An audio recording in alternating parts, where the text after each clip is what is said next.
session, we're going to discuss setting high expectations in our classroom and how does that look like? And how does that directly correlate with also having the correct behaviors that we want to see in our class? And one thing that we need to remember then is that when we set these high standards in our class, it directly correlates to high behavioral expectations as well. And so it's really important for us to set these high standards in our classroom from the very beginning and to be consistent with those standards. The key to raising high expectations are two main things: motivation and accountability. And it's very important that we have both in our classrooms, and it's very important that we have a clear system of both in our classroom that our students understand. There's things that we need to accept, things that we can't control, and things that we can control. We can't control a student's attitude towards learning. We can't control their family situations or their family environment. We can't control what that family's values and attitudes are towards learning or school. Those are things that we really have no control over. But there are some things that we can control. We can focus on the experience that our students have in our classroom, and we can focus on the management of their academic productivity. And that's dealing with diligence, the quantity of work, and excellence, the quality of work. And by bringing in diligence and excellence and making that significant and important, we are setting high standards for our students to achieve their best during the learning process. So beginning with motivation, when we're talking about motivation, we're talking about building diligence in the classroom to find that motivation to keep going, to finish a task to completion. So understanding incentives is the key to motivation. They answered the question, why should I? And an incentive system is what really promotes that motivation in your classroom. And incentives really only work as reinforcers when someone is actually willing to work in order to obtain it. And incentives are a matter of cost and benefit, right? Students will evaluate how much does it cost me to be able to reach this benefit. And incentive systems are things that we have all around us at all times. We have informal incentive systems like we find within our own family unit, and we have formal incentive systems like we find in our classrooms, right? And so it comes to like the grandma's rule that they refer to: dinner, then dessert. This is the oldest and easiest incentive. If you finish this, you get to do this, or you get that. And it really only works the best when you have those that have a strong work ethic already. So when you're implementing this type of very old traditional incentives, it's great with those that already strive and have that internal motivation that can get things done quickly so that they can get their dessert. They can get to that preferred activity. They can get to that reward at the end. Those who already struggle with things like motivation, with things like completing a task, never make it to dessert. And so they give up. And so this old type of incentive, this traditional type of incentive, doesn't work for everyone. And we need to remember that our norm is not those with the strong work ethic. That's not the norm. If we think about the workforce as a general rule, even like in a factory system, your norm is not that craftsman that's looking for perfection. That's the exception to the rule. Our norm is really that middle section of those who don't necessarily are striving for perfection. So we need to create our incentive system to be able to appeal to the greater general good, the greater general masses. So creating an efficient and effective incentive system really requires a delicate balance. With a malpractice of incentive, when we have an misaligned incentive system, then it comes down to bribery, right? Bribery is a definition of malpractice in the incentive management system. And bribery really only comes to play if you have a reactive incentive system, right? If someone is already acting up and then you offer them a treat for them to stop, right? That's reactionary. That's when bribery comes in. But when you have a proactive incentive system where you have clear standards and clear segments of how the incentive system works, then it's no longer bribery. You have now created an effective system that follows a process that the students and the teacher are all aware of and have all agreed to follow. So when we're looking at incentive systems and your options for building incentives, there's different types of things that you do, right? When you have a task and a student finishes a task, they hand it in to you, and then they can go and work on their preferred activity, right? Whatever that reward is, which should be a preferred activity that they're working on that they want to do. Then we're building an incentive based on speed. When we have a task and then we never get around to having that preferred activity, we never get around to checking whether that student did it correctly or not, then we're just promoting an incentive system of dawdling, because we're never going to get there. So those students are just going to continue to work slowly because there is no reward at the end. But when we have an incentive system that has a task, you have a way of measuring whether they completed that task correctly, and then you have an ability to go into your preferred activity, then you're building an incentive system of both diligence and excellence. So when you have an incentive system that's built on speed, right, you are accepting that work can be fast and sloppy. And so we don't have a system of excellence there. When we don't have any kind of work check and we don't have any kind of preferred activity at the end, we're only just perpetually promoting slow workers because there's no point in me finishing, so I might as well continue to work during the whole entire time. But if we offer a preferred activity at the end, if we actually use a criteria of mastery, we know that they need to do this, and we actually check the students' work as they're working, then we are able to have it all. And the key there is really being able to check that work while they're working. So the incentive for dawdling sometimes comes out to be the default mode, right? When as there might be nothing else, you're not checking the work, there might not be the preferred activity. So sometimes your default mode is just that everybody just continues working bell to bell. But if you are able to provide incentives that require diligence and excellence frequently enough, it doesn't mean that maybe you don't get to do it every single activity. Sometimes you can't. Things get hard, time runs out. But if you are able to be conscious and effortlessly make that incentive, that's your system, then you can still have a major impact on your students' work ethic. Remember, our students do not have an innate work ethic. This is something that we need to build together. So it's very important for us from the beginning to be able to build this incentive system that is both requiring our students to work diligently to get that work done, but also to give us the best of their work, to create that culture of excellence.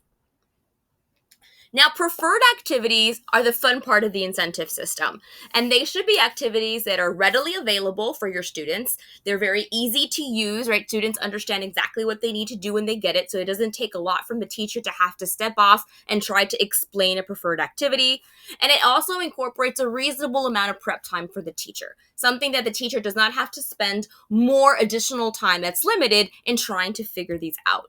And it's really great that as a group of teachers, whether it's in your department, whether it's your team, but for teachers to share the different types of preferred activities that they might have found for their classroom that they see work with their students. And this is something that can be shared and kept together, either whether it's in a preferred activity time bank, whether it's a tangible thing with actual things for people, for activities to do that are printed out and tangible, or whether it's a digital file where you share this folder that has all of these different ideas. But it's really great for teachers to share the different types of activities that they found have really worked with their students, especially if you share a common group of students. You get to know what your students are like, your class dynamics. And so if you share these types of activities, it helps build that bank, and it helps teachers to really have a great variety of activities for students to do. And these types of activities can extend to things going as art projects for the students that like to have art projects or music projects, learning projects, or things like Genius Hour, where it's really just taking a student's interest and they can go further into exploring what they're interested in. If they have interest centers that have different types of activities with different subjects that students are interested in, maker spaces for the students that like to build things, different types of learning games. These are all different types of preferred activities. And it's really great for your preferred activity to be something like that, something active that your students are doing, right? Not so much a tangible reward for this type of, for your incentive system that requires work, not like here's a piece of candy for getting this done. No, because those external motivational factors only get you so far. But when you create some more of a build up of a preferred activity that really continues to keep our students active and engaged, then it really does mean more to them in the end. So when you start to pique your students' interest, and that's why it's important to build those relationships, when you pique those interests and learn what they like and have those things available to them, then you are able to offer that as preferred activity time. It does give them that extra motivation for them to practice that responsibility of diligently completing their work. So how do we schedule preferred activities? You could do it lesson by lesson, and where you have to complete this one task and then you get to do what you want to do. However, when you do it lesson by lesson, especially if you're in a self-contained class, it really can chop off the day really weird. And so there's not enough time for the lesson, or there's not enough time for the preferred activity, and you're not really getting the best of it. So instead, something like a work contract works best. So instead, the preferred activity can follow the completion of a series of tasks. So maybe it's something in a self-contained classroom. Your preferred activity happens at the end of the day, towards the afternoon, right? Maybe it's like after lunchtime, then you get to do this. In the upper grades, it can happen something like once a week, right? Like at the end of the week on Friday, you have this many assignments to complete. If you've completed 4 out of the 7 assignments, then you get to work on your preferred activity. Or you might have something split up like column A and column B. You have a list of assignments. You need to complete 2 from column A, 2 from column B. When you get those done, I've checked that you've done it and you've got it done correctly, then you can move on to your preferred activity. So work contracts, by really setting up when the preferred activity time happens, can sometimes work better and more seamlessly than doing it lesson by lesson. Now, besides motivation, the other key to building high standards is accountability. That's how we build excellence in the classroom, right? It's not that they're just giving us anything on their paper, or any work that they're doing, any products that they're completing, doesn't mean that it's correct. It's what type of product. That's where the quality comes in. How do we build excellence in the classroom? And that's where accountability comes in. The goal of quality control is to train our students, right, to come up to our standards rather than for us to lower our standards to match their work ethic. So it's really important that as we build our sense of accountability and we build that motivation, is that we are working to build that work ethic to meet our standards, not lowering our standards. Perhaps your students are not where you want them to be at the beginning, but that doesn't mean that we lower our expectations. We keep our expectations high and we help them and build them up to reach those expectations. So, in production quality control, if we're thinking still from a business standpoint, when you have quality control while it's in production, right? That means that while the line is happening, you are going in and checking as things are progressing to find any kind of errors and be able to stop it there, because it's easier than at the end of the line when the product is done. If there's a mistake, now that whole completed product, you've just wasted money and you have to start all over again. So you can think of in production quality control like formative assessments. As the children, as students are working and they're going through the learning process, this is a time to assess where they are. So formative assessments can be quick, where you can see what they're doing, give them a quick praise as to where they've done so far, give them a prompt to go back and if they have any corrections or to show you something else, and then leave. Right? They should be continuous because it happens through the learning process. You should be continuously giving them some type of assessment as you go. It should be preventative because we're not waiting to the end where they're taking their big chapter test or their big summative test to then show us what they know. But as they are going through the process, we can see where maybe their understanding is lacking. And so it's preventative in the sense that we are able to address the issue right then, not as it continues to build. And they're cheap because if we address it then we don't have to wait to the end where we have to go back, reteach a whole lesson or redo a whole entire assessment and go back and do something that takes more time and more resources that we don't already have, whether the fact that we can do it along the way and it's quick. And formative assessments can be quick.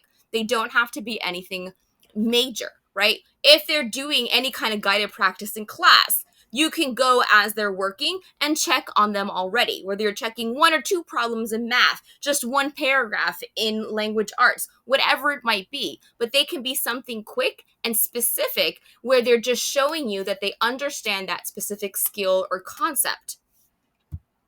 Post-production quality control, right? That's our summative assessment. So they're slower in the sense that now it's the end of the chapter. If a student or a group of students then bomb that whole entire summative assessment, then we have to go back, figure out what exactly they don't understand, reteach everything again, and rebuild it from the beginning. So it's delays, it's remedial in the sense that I have to go back now and figure out where the issue is. And it becomes more expensive in the sense that now we're tapping into time and resources that are very valuable in our classrooms. So building a culture of excellence in our classroom is by creating this way of checking our work, of checking the understanding of the student during the learning process. That creates a work ethic of excellence because the student begins to understand that they're not going to get to that preferred activity until they not only finish that assignment, but until they finish that assignment well, whatever subject it might be. But that work ethic of excellence, it has to be built. It's not the norm. With work check done in class, and if you spend your time building this criteria of mastery and building ways to check that mastery in your classroom, then hours after school where you dedicate to lesson planning and you dedicate to grading those papers, you don't spend that time doing that type of clerical work, and instead you can use that time for something more valuable in planning the next day's lesson and invest it in planning for the future, not going back to do clerical work. The standard of excellence on any job site is defined by the sloppiest piece of work that you will accept. And this is key. The only way to create a culture of excellence is by creating a way of checking that work and not accepting that work until it has met our expectations. When you take a student's work or project or whatever it is that they're working on and you take it from them and you accept it, that is a signal that their process is over. They have produced and given you their final product and it's fine. In a student's mind, they are done with the assignment. They are done in their mind with the learning process, and what they have done is good enough for you. So if you accept faulty work, then that teaches the student that mediocre work is acceptable. So if we want to build a culture of excellence, if we want to expect the best from our students, then we need to accept the fact that we cannot take their work until it has actually met our standards. And it might mean going back and working on something multiple times until they get it right. And that's what the whole point of learning is. Students begin to understand that it's okay to make mistakes, and they also begin to understand that it's important for me to go back and understand what I'm doing, and it's important for me to go back and provide the best of myself. So some key takeaways from this particular session on building higher standards, which leads to good behavior, because in order to keep up with these standards, in order to produce a culture of excellence, and in order to provide work that is diligent, that is excellent, in order to provide motivation, then it's important for our students to also have those accompanying behaviors. And that comes hand in hand. So by setting those high standards, it requires the building of both motivation and accountability. Motivation can be built by instilling a sense of responsibility through an effective incentive system. By utilizing a criterion of mastery and checking that work, that ensures an effective incentive system. Checking work during the learning process is the most effective way to build a culture of excellence. And finally, through the establishment of diligence and excellence, this leads to the accompanying behaviors that we wish to see in our classroom. So thanks for watching, and I hope this bite-sized PD session helped.